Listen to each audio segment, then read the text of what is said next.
Oh, shoot. Welcome, everybody, to the JJ Buck Show. All right. Sorry. I forgot to hit the record button. This is episode 76. Yes. November 14th, 2024. Recording from the Highland Communities Podcast Studios. And this is one of my favorite songs from back in the day. This is The Knights of Cydonia by Muse. I've never even heard this. You never heard The Knights of Cydonia? No. This song's from probably like 2006, maybe 2007. Oh, it's awesome. It's in the music. We were talking about with the werewolf one, where the music video said was funky. This one is like sci-fi western. It's like if you were to take like an old 70s movie, make it a sci-fi like a sci-fi 70s movie, and then make it in the mid-70s. Make it super retro and weird. That's what the whole thing is. It's awesome. I was almost... this part reminds me of that. There's like a song that's kind of like this. I can't... Yeah. It's like the Lone Ranger. That's the whole idea. The whole concept of it is like, you see this old guy, like it's fantastic. I love the song. I also love the band Muse. Muse is awesome. Big fan of theirs. All right. This is the sports. Gosh, dude, why can't I talk right now? This is the sports podcast. Part 2.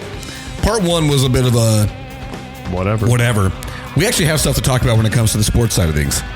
1, Kevin Durant is hurt. Out for 2 weeks. Of course. Hey, last year he was incredibly available. I know. This year, not so much. He was due. And he was playing phenomenal basketball. I mean, he was... I remember the thing that I was upset about when we were talking about the MVP odds. He was the one they were talking about. Dude, Kevin Durant, man, he was going to win the MVP this year. It's like, dude, we are 6 games in, and guess what? They freaking jinxed him. Yeah, dude, he was playing fantastic. What did he hurt? Calf strain. Oh, that sucks. I've done that before. And the worst part about it is, if anybody recalls, in 2016, when he had a calf strain, that ended up not being a calf strain. That ended up being a pulled Achilles. I think it was when he first got here. That was when the Cavs won their first championship over the Warriors, because he went down and then Klay Thompson went down. Wait a minute, this all makes sense now, bro. His calf gets hurt and the calf. Wow, wait a minute here. I told you the NBA is scripted, bro. I knew it. Anyway, so Kevin Durant's down. Now the Suns, who've lost 2 of the last 3 games since they missed him. They beat the Jazz, which obviously they're going to beat the Jazz. And they lost to the Kings 2 times in a row. It's going to be tough without him, because then Bradley Beal also got hurt, which that is not super surprising. That guy, he's snake bit, man. He's hurt all the time. And I remember when we traded for him, thinking that, these injuries they were talking about when he was in Washington, those are all, they just don't want to pay him. They don't want him to play, blah, blah, blah. Or I should not pay him. They don't want to play him because they're tanking. Nah, dude, maybe it is that he just is one of those guys that just gets hurt a lot. And not big ones, like little injuries where it's like, dude, hard to play through this one, hard to play through that one, but he's going to try type stuff. I don't know. Without Kevin Durant, Devin Booker's doing his best to keep the boat afloat, but even he's not playing the way he has been. Trying to go to the Golden State game, dude. It's my buddy's birthday. He's going to try to get tickets for us. He knows somebody involved in it, and it's like the 30th of November, I think. Yeah. So, I've been telling myself I got to get my son down to a game to watch. I wanted to see LeBron, because I don't think this is LeBron's last season. But they play, I think, the 27th here, the 23rd. Do they? It's going to have to do with something. It's close. If it's coming up, I'm going to have to look at this. It is coming up. It's by the end of the month for sure. Because I was looking at, I think it's the 27th. I think it's a Tuesday, the 27th. Because I just was thinking, he is one of the greatest of all time. He doesn't have a whole lot of time left. This is year 22. By the way, did you see he just set the record for oldest person to have consecutive triple doubles? No. He had 3 straight triple doubles, and he's the oldest player to do it. Of course, he's the oldest player to do it. He's like 40. Yeah, he's the oldest player to play in the NBA. Right now, well, not right now. I say because right now, no, I think Chris Paul is actually older than he is right now. Yeah, you're right. Yeah, but he doesn't have as many years in the league. Yeah, because I want to say LeBron's got 2 years on him because he started right at 18 years old. Yeah, so. But I don't know that it's important, but I kind of want to do it just so my son can say it. I never saw Michael Jordan play. No, that's right. I was just going to say, I think if I would have had a chance knowing what I know now, I wish I just, even though I'm sitting in 200 nosebleeds, and LeBron looks this big, dude, or Jordan looked this big, I I'd want I to see did it. You say I've done it. I saw him play. I've been to a Jordan game. Nobody asked where you sat. They I just want to know, did you see him? Like, I saw tons on TV. Yeah. I watched him play a lot on TV, but like, I don't know. I don't know if it's any different in person. I'm also not like, I go to a lot of baseball games, and I go to them because they're easy, they're chill, they're relaxed. I don't go to many other ones because they're frantic, they're busy, they're packed, they're like lots of people, and a lot of drunk people. Yeah, like that's the part that I do not enjoy. Games aren't as too bad. I've never been to a Suns game where I've looked at like people and been like, "Holy crap, you're smashed." That's true. It's football, 100%. Because they get trashed at tailgate, and then they stumble their way in, and they've made it to where they're just going to buy some more. Yep. They used they used a 30-pack outside, and now they're going to spend $100 on one beer I know, inside. Dude. Like, that's football games are the worst for that. And my son came up to the other day. He's like, "Dude, Dad, how come I've only been to the Diamondbacks field and that one in California? We went to a rugby game in California." And I was like, because you never said much else. Yeah. But I had to remind him, no, but you've also been to Gila River Arena. We saw the Coyotes play before they became the nothing now that they are. I think if I liked baseball as much as you do, and I had a son, and particularly just one son, right? Yeah.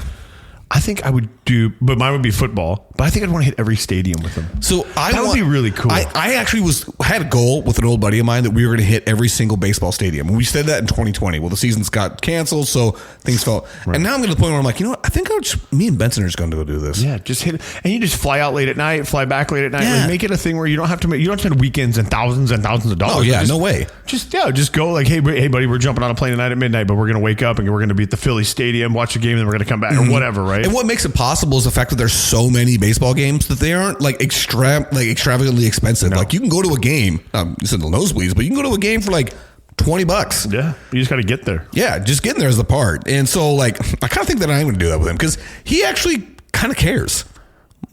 Kind of cares to go to the games. He kind of likes it. Yeah, he likes it. You've impressed on him, imprinted on him, imprinted on him, dude. The love of baseball. So it's probably something he'll always like. Yeah, dude. In fact, so this last baseball season's over for him. They're only like 6-week sessions, 8 weeks. I don't know what they are. And he's doing softball or soccer right now. And I was like, so buddy, and he's really good at soccer. And he's like, so you enjoying it? He's like, I just want baseball to come back. I'm like, all right.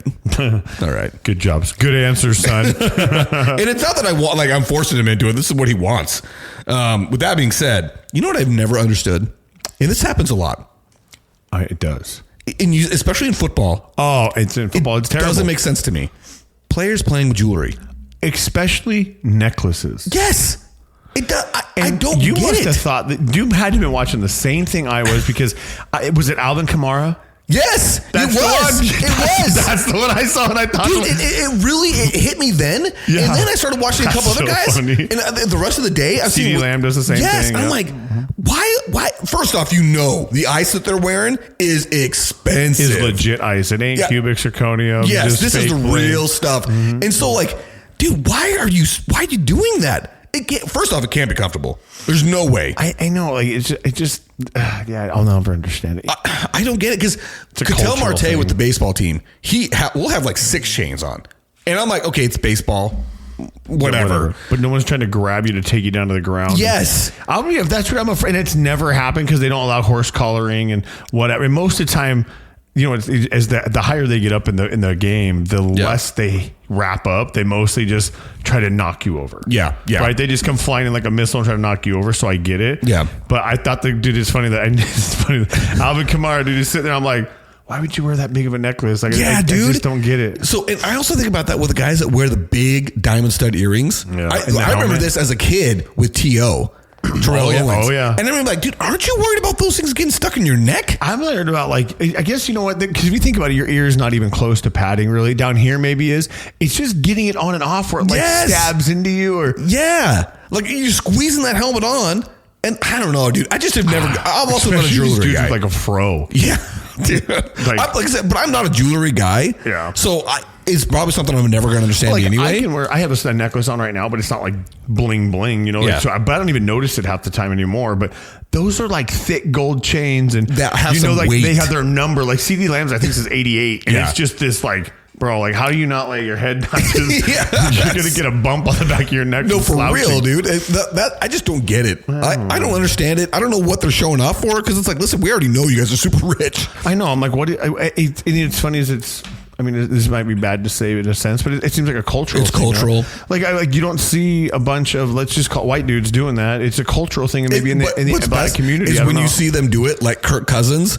They are the biggest. Travis Kelce. Yeah, they're the biggest joke. Everybody loves to laugh. I don't know. People don't laugh at Travis Kelce. No, but he wears that stuff. Yes, but dude, when Kirk Cousins does it, oh man, it's a joke. Everybody loves it. I feel like he does it just. He does it as a joke. Yeah. I know he does it as a joke because he knows who he is. Like he understands his brand. Yeah, I could never wear that kind of jewelry. I think I just couldn't put it on and wear it. Listen, in a football game. Yes, I was like, listen, you want to wear it after the game? Yeah, whatever.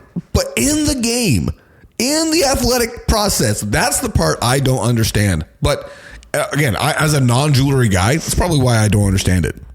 I don't know. Maybe it is. I don't know. I guess I don't know if it's something that you just want to do as a kid. You see kind of your idols grow up wearing it, so you want to do it. But I don't know. But I could not.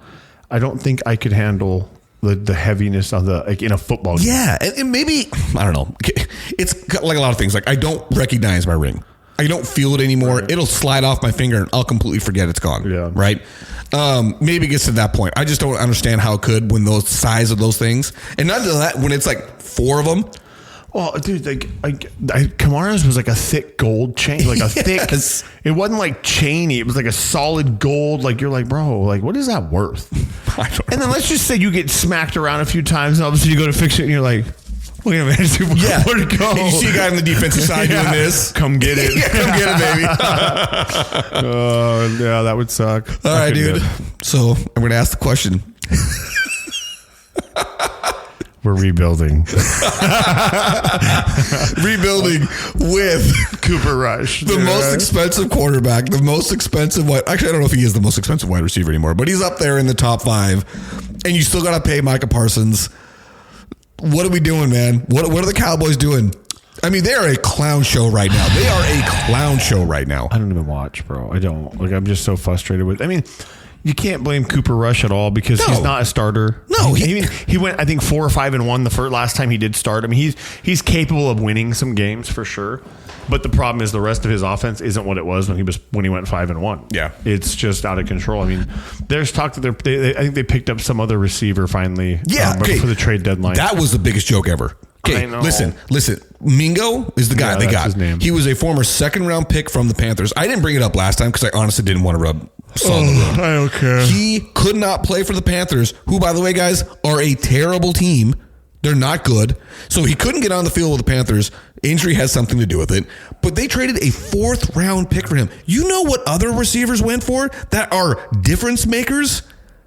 They went for 5th and 6th-round picks. Yeah, they just do their second. That is a terrible trade by Jerry Jones. He's just an idiot, dude. Like, he needs to go. He does. And it's never become more apparent to me. And I've given him his credit. Like, I really have. I've given him a lot of credit for players that he has found late in the draft that have turned out to be real. What he has done this year is inexcusable. It's like he's losing it. Like he's afraid to let go, and he's losing it. But it's just he's sinking the ship with. He's Joe Bidening it, man. Yeah, that's a good reference. And I don't know if that's probably too unfair, right? But the point is very much taken. Yeah, because it's like, dude. Okay, listen, paying Dak. I get it. You got to pay your quarterback, but at the same time, like, is Dak the quarterback that's going to take you to the promised land? He's probably more akin to Kirk Cousins, a good numbers guy who's not going to get fantasy guy, but not exactly a closer. He's not going to get you. And I was worried that was what Kyler Murray was, and we'll talk about them later. But like, okay, CeeDee Lamb, is he a difference maker? Absolutely, he's a difference maker. Why did you bring Zeke back? He couldn't even make a difference on a terrible Patriots team. And what I'm saying, that was when you had Derrick Henry on the. I know. And we talked about it in real time. In real time, we said that was a bad move. And it's only proven to be worse. Henry. Yeah, it's only proven to be a worse deal as we go further into the season. Knowing that, okay, do you think that Dak wouldn't have said, hey, listen, we can finagle my contract a little bit to open up some cap space to bring in Derrick Henry? Do you think he wouldn't have done that? And if he wouldn't have done that, guess what? He's the wrong guy. Yeah, he's not your guy. Yeah. And now he's out for the season. I heard that the hamstring tear was so bad that it came off the bone. Like off the bone hamstring tear. That sounds really bad. I didn't drink enough and got a little bit of hamstring cramps. Like, no, so he's legitimately done for the season. Like, he's not coming back, right? No. And you got 3 wins. Yeah, I think it's 3 wins. We're 3-9, 3-8. Yeah, and what have you been doing with Trey Lance? What's he even on the roster for if he can't start over Cooper Rush?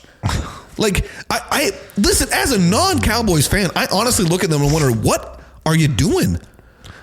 And the weird thing, and this is weird. This is funny and it's weird. You know about the whole controversy with the sun coming through the windows, right? Yeah, you built that whole $1 billion stadium and you couldn't figure out how to get the sun on. What's crazy is I'd heard, and this was from Arizona Sports, and they were talking about it. I'd heard that they put curtains up for concerts and other events, but they don't do it during football games. Well, there was talk about, could you do it? Would it be in the rule book to only if like your team, if the Cowboys are going where it's going to be a problem, they could shut them. Yeah. And then when they flip sides at the end of the quarter, they could open them back up. Is that something that you could do? That sounds like you shouldn't be able to do that. Because I would agree, but I was asked that question because it was kind of talked about, and I'm like, yeah. I don't know if you can. I would think that it's one of those things where like either you have them open for the whole game or you close them. Because you'd have to have it had to be equitable on both sides. Of like, look, you're looking at it, but now you're going to get it the second quarter or whatever. I'd heard that the reason why Jerry Jones doesn't want to do it is like, hey, that's what I call a home field advantage. Like, well, not when the home field is getting screwed by it. Like, Cooper Rush literally threw that ball right at CeeDee Lamb. CeeDee Lamb had no idea. Yeah. And now we're not talking about backup garbages. Cooper is a backup.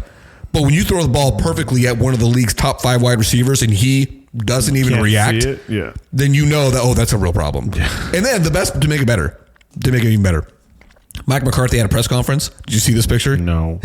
Mike McCarthy has a press conference, and in the media room, the sun's coming through. So guess what they did? They put up a shade to block the sun. It's like, this is so stupid. For the media.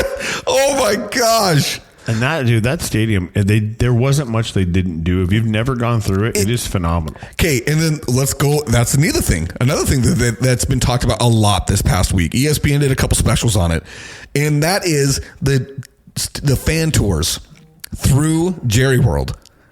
And how players look at it as like, this is a massive distraction. We are currently exercising. We are working out in the gym, and there is a one-way mirror in the gym for fans to look in and see the players exercising while the players on the other side cannot see out.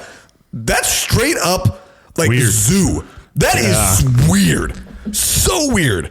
And like, that's a massive distraction for players. They feel weird about it, but they also know, and I was listening to the whole podcast. It was ESPN Daily. They did a whole special on it. And they were talking about how like players know it's going upstream. They're not going to win that fight if they're trying to get that canceled. And Jerry Jones even said like, they know it.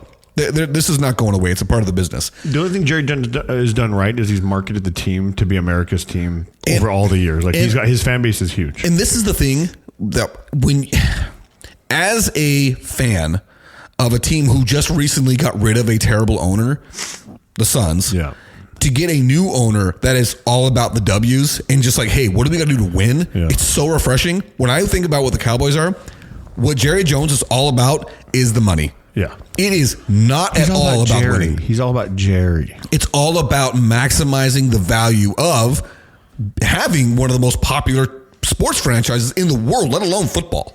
Like the Cowboys are a worldwide brand. Yeah. Like the Yankees are. Like Real Madrid is. Like this is a franchise that people know globally. And for him, he just cashes that money. Making draft picks from his super yacht. It's not about winning. As long as they are playoff capable every once in a while, that's enough to keep the fans in the seats and enough to keep them coming. And there's no real advantage or like need for him to actually make changes because he's the boss. He's not gonna fire himself. So all these things I'm saying, how does it feel as a fan of the team, bro? It sucks. It's always sucked though. It's always been a problem. Like it's ever since. I mean, we talk about years and years of Jerry being the problem, whether it's bad decision making on a GM level, whether it's bad building a stadium, whether it's bad contract negotiation or lack thereof, bad trade deadline stuff. It's Jerry Jones. You can't be the owner and the GM. He's just like you said. He's all about Jerry, and he's not about the team. And for him to go off like he did, which we talked about the last week on that radio show, and bro, I get it. You know a lot, but what you know is not enough anymore. Like you're so far behind, it's terrible, and you need. And I'm not even saying his son would be better or something, but at some point you've got to go and say, okay, I'm the problem here. Yeah. Because you had all this at your disposal, haven't done nothing. Mike McCarthy, I'm just not a fan of him. He's a great coach. He's a Super Bowl winning coach. When you say he's a great coach, let's back up the truck on that one. He's a won coach. A Super Bowl, but he's won a Super Bowl. Lots of coaches that won a Super Bowl that are not great. So he's just not. I think I don't think he's a great coach. It was just I know you were being respectful. You were being respectful. I'm not a fan of his game plan. I don't believe when you put the ball in Dak Prescott's hands 60 times a game and you're like, what are you doing? Like, come on, the game you should be running. If you can run the ball, it means you can pass better. Yeah. And you had a pretty solid line for a while. Arguably the greatest offensive line for how many years would you say? 5 years running for 5 consecutive years. Yeah. I think it was universally accepted. The Cowboys had the best offensive line in football. Yeah. And you had Frederick, you had Martin, you had Travis Smith or Tyron Smith or whatever his name was. Tyron Smith. Like they were really good and they couldn't stay healthy. But like you got one, Zach Martin is a guy who has literally more Pro Bowls than he does holding penalties in his career. That's a Larry Fitzgerald stat. Yeah. That's an amazing stat. It's insane when he is an inside lineman. Like he's not an outside guy that, he can figure out a way to push around. Like he's got it coming from all angles. Yeah. That's a Larry Fitzgerald catches and tackle stat. Yeah. Like, that's amazing. But it's nuts. So what do you think about and Micah Parsons can claim all he wants that he got his words twisted. I saw the clip. It was an immediate quote directly from him where he says, I don't care about Mike McCarthy. I care about Zach Martin. Yeah. Right? Yeah. And him winning and these older guys winning a Super Bowl. Listen, as a player, sticking up for his players, like that's fine, but you can't run away from the fact that you literally said, I don't care about whether or not Mike McCarthy wins. And I kind of feel like Mike McCarthy's been done dirty here in the sense that it's like, listen, he's an okay coach. He's an okay coach. But when you, Jerry Jones, have set a standard or claimed to have set a standard for Super Bowl or bust, or we're all in for the season, and you had Mike Vrabel, a legit, hardcore, good coach. Look at what the Titans are now without him. Yeah. They're garbage, okay? Is he even coaching? No, he's not coaching. And who also is the winningest coach? Yeah. Who wanted second to coach? Winningest coach in football history who wants to coach still is out on the open market. And Mike McCarthy's still your head coach. Like I said, it's one of those things where it's like any of the excuses you want to give as to why things didn't work out this season, a lot of it can go right back to the offseason and said, these are a lot of things that you just didn't do. You just chose not to do them. And all that being said, I can look at what the Cardinals are doing and saying they're making all the right choices. I'm not jumping on a Cardinal bandwagon by any means. But you absolutely should. You're invited. No, but they're like, hey, jump off the Cowboys, dog. Good for them, right? I thought that stick on Kyler Murray was awesome. Oh, yeah. And it's not because I don't want Kyler to get hurt. It's just cool to see that kind of football. Oh, yeah, it's football. And what happens? He gets right back up because those aren't ever the plays that really hurt somebody. It's always something stupid that gets somebody hurt. But you know what? He got clean. His helmet comes off. He got clocked. Oh, it was absolutely awesome. Clocked. And I love his response. He goes, hey, football is a violent sport. I mean, get back up. Like, what do you want me to do? No, it was great. Do you see his response in real time? He set up a smile on his face. Like, he knew it. He got it. He got me. I got. It's one of those things where, like, I've heard people claim that it was Mike Dortch, wide receiver, by the way, lining up in the backfield, who's 5'6", 5'7", 180, like whatever, claiming it was his fault. No, what it was, and I think the reason why Kyler probably smiled this one off is because that's on him. Because as a quarterback, you're supposed to read and know where the blitz is coming from and call the protection. They didn't call protection change. In fact, Kyler immediately just turned his head right to throw to the right because that's where the play was supposed to be. Got clocked from the back. But his response to it, not just in the immediate aftermath, but a couple plays after, they scored a touchdown. Yeah. He did not flinch.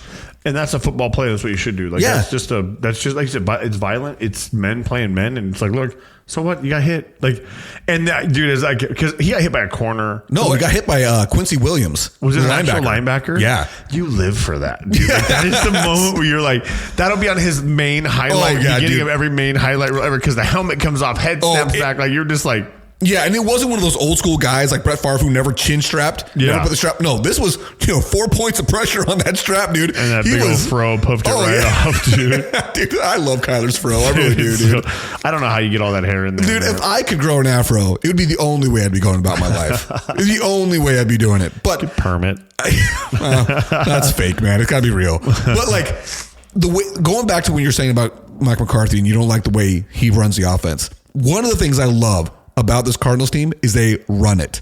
They run the ball. Well, they're using their running backs. They use the running backs. James Conner is a stud. He is. He always has been. He is. And it's only becoming more evident the fact that he's like 29 years old and he is still, him and Derrick Henry, these are punishing running backs who run a punishing style and they are not wearing down, which is crazy. And I would say probably as far as like most punishing running back, he's number 2 to Derrick Henry, in my opinion. Now, I know I'm a homer, but I've also heard a lot of other people say the same thing. And the way that they're running the ball it's so refreshing because that's the way I want my football team to play. I want them to play physical, run-style football. Yeah. And let the pass build off of that. That's what happens is if you just can have a decent running game, they have to put more people in the box, which then opens up the passing lane. Yes, and then a play action, it's amazing stuff. And the one thing I got to get this off my chest. The defense, do you realize in 3 straight home games, Jason, they have not given up a touchdown. I did not pay in three straight home games, no touchdowns given up. Now they've given up a lot of field goals, but field goals ain't going to get you beat. Yeah. Right? That is an amazing thing for that team to do, especially, and I know this isn't everything, right? If you were to turn on Madden NFL today and you say, I'm going to go and see which players on the Cardinals defense I could take that would be better than what I currently have, there's one player, Budda Baker. Outside of that, they got a whole bunch of nobodies. And what's working? It's working so much better than it has any business to, which is a huge credit to the coaching staff. Huge credit. And also, huge credit to those guys. Well, I mean, these are scrappy guys that they signed. Dude, you want to go out? Let's go. You know, it's the old Bill Belichick theory. Next man up. You don't need to know who I am. You know, I'm going to ball out. I'm going to play. Yeah, and that's exactly what they're doing. This is a play that I had to talk about because it's probably one of the most impressive. I love the memes that have come from them. You see the Baker Mayfield? Yes. Dude, first off, Nick Bosa, what are you doing? I know. What are you doing?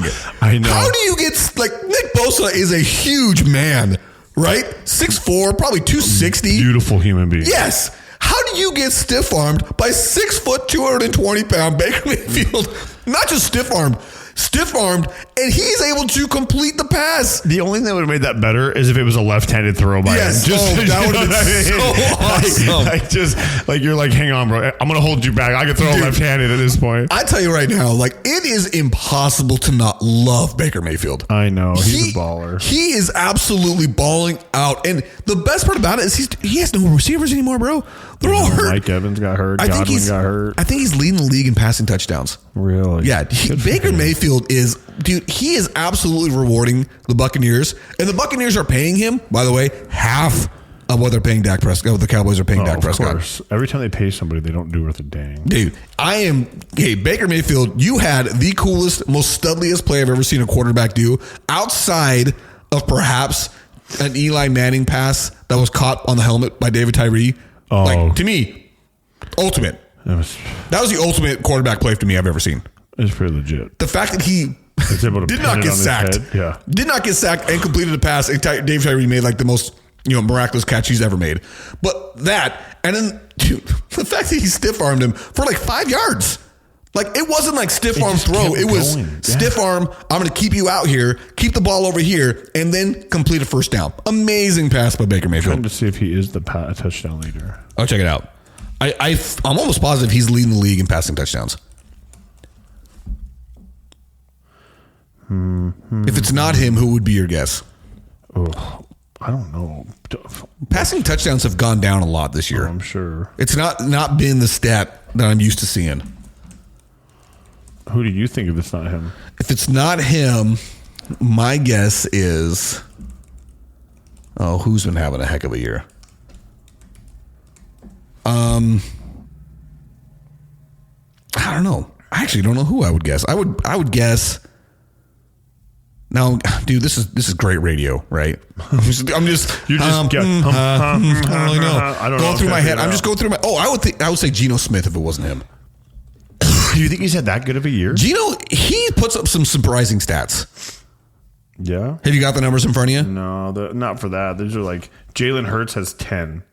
Oh, that's not going to be leading it at all. No, Derrick Henry has the most touchdowns at 14, and then Jalen Hurts has 10. But it doesn't. That's got to be rushing touchdowns. It just says touchdowns. Okay. Well, let me. I might have Googled the wrong thing, or I'm trying to figure out how to like. I got it. Give me a second here. Riff on something else so people can't listen to me just go. We want to talk about something else? Let's just jump out. We're going to skip into the next thing while you're looking that up because we'll go back to that. I have this same pet peeve. How is it? So right now, passing touchdown leader is. Oh, I didn't see that. So it's a 3-way tie. And I don't know why I didn't think this. It's Baker Mayfield with 24. It's Joe Burrow with 24. Of course he is. And it's Lamar Jackson with 24. I was going to say Lamar Jackson. I just didn't know. I knew he ran the ball in a lot. Yeah, that's why I didn't put him at the top for passing touchdowns. You know what's crazy, though? This is what's really crazy. Lamar's got 24 passing touchdowns and only 2 picks. Wow. That's pretty legit. That is a heck of a ratio right there. Oh, yeah. And then... But it drops off pretty quick. Well, yeah. 1 and 2 are tied, right? Yeah, so we got 1, 2, and 3. Those are 3-way tie. And then we got a 3-way tie for second place. And that's Kirk Cousins, Sam Darnold, and Josh Allen all have 17. So, yeah, so it's... And then you got Jared Goff at 16. Yeah. And then you've got Aaron Rodgers has 15. Yeah, Aaron Rodgers has 15. And he sucks this year, by the way. I mean, if you didn't watch the Cardinals absolutely destroy and embarrass the Jets this past Sunday, I'm sorry. It was a work of art because I think Aaron Rodgers had 1 completion over 10 yards. One completion over 10 yards. And you know what's crazy about that? The guys that the Cardinals were starting in the secondary, the only person in the secondary that played that game that had more than 1 year of experience was Budda Baker. Every other safety and cornerback was a rookie or a second-year player. How's that feel, Aaron Rodgers? You're cooked. Like, I don't know how else to say it. Cooked. You couldn't beat basically a rookie secondary, and you couldn't and you got Devontae Adams and Garrett Wilson as your wide receivers and Breece Hall as your running back. What is going on with Jets? That is embarrassing. It's Aaron Rodgers, dude. You can't be there no more.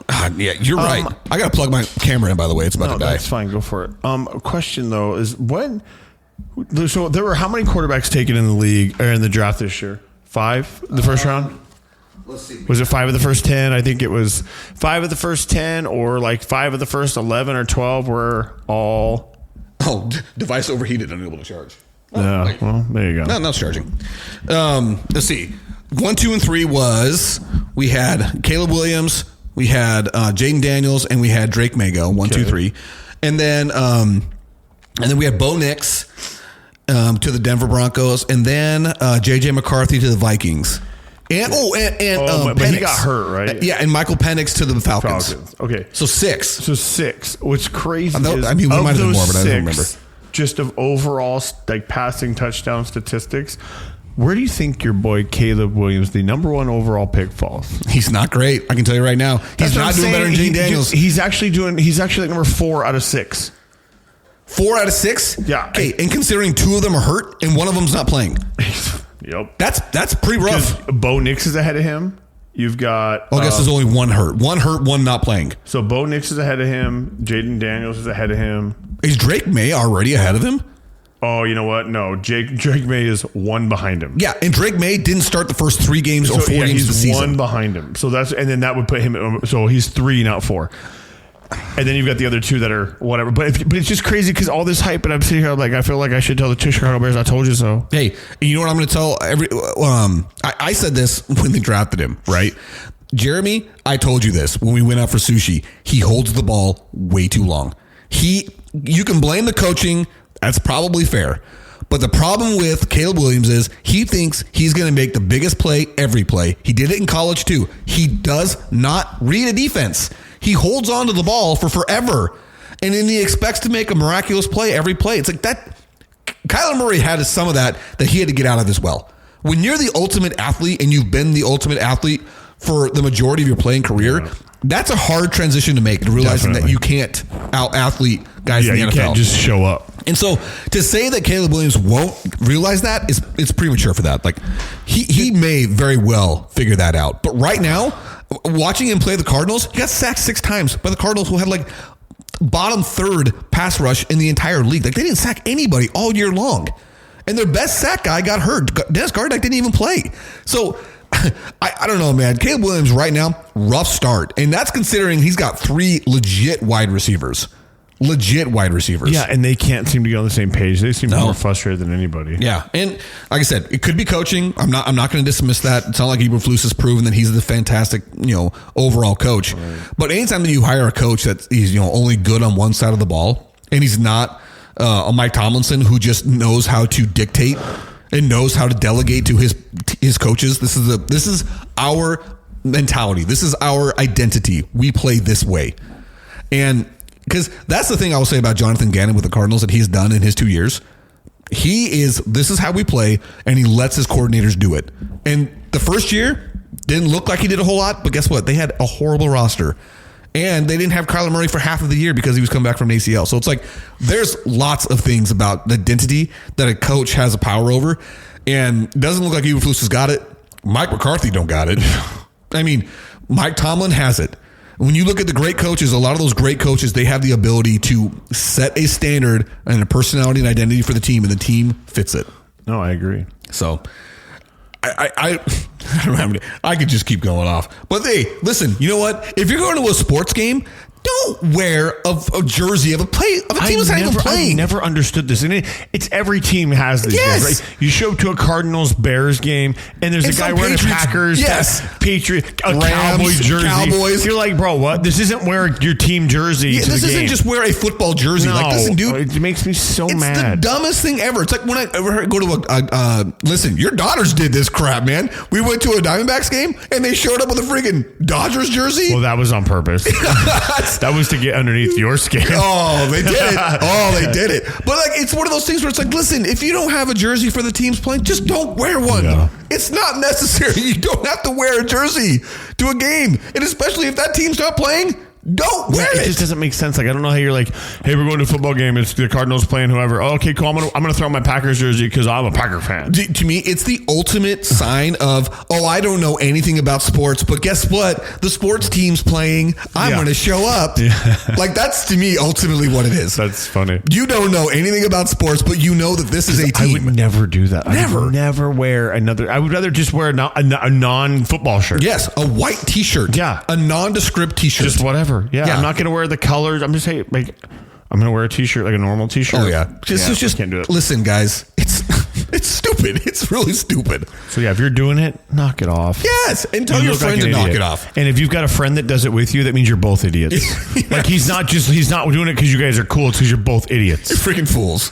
Yeah, it's like the guys that I was at the gym, watch these two guys, right? And they're at the gym. Got to give them respect for being there. But they get on the treadmill and they turn it up. They walk on like an incline, holding it for dear life at like 1 mile an hour. I'm like, kids. You guys are clearly the guys that are just saying that I went to the gym today. Yeah. You look like that's kind of idiot. You look like when you're at the stadium and you're wearing some other team's jersey that isn't here. You look like you're at the gym just to say you went to the gym. Yep. You don't know what's going on. It makes me angry. Well, that's all I got for you guys. Cheese bags. Stay fresh out there. And like Allie in dodgeball.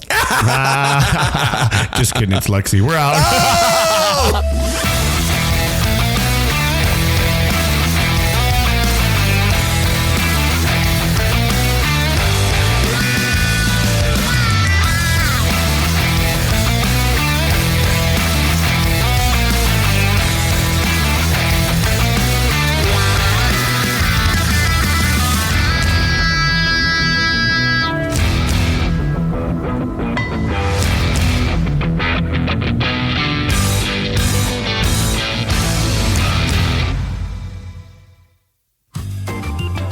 The JJ and Pug Show theme song was written, composed, and performed by Lane Hartman. Special thanks to Highland Communities for all the support given to our show. You can find the JJ and Pug Show podcast wherever you do listen to podcasts. Look us up on Facebook, Instagram, and TikTok. Remember to share the show with your friends and family and subscribe wherever you do listen. If you're able to, please feel free to support us by sending a donation to us by going to ko-fi.com/the JJ and Pug Show. That is ko-fi.com/the JJ and Pug Show. Again, thank you so much, everybody, for all the support, whether that is by simply listening, whether that is sharing it with a friend, or giving us that sweet, sweet cash. We truly appreciate it all. Thank you so much.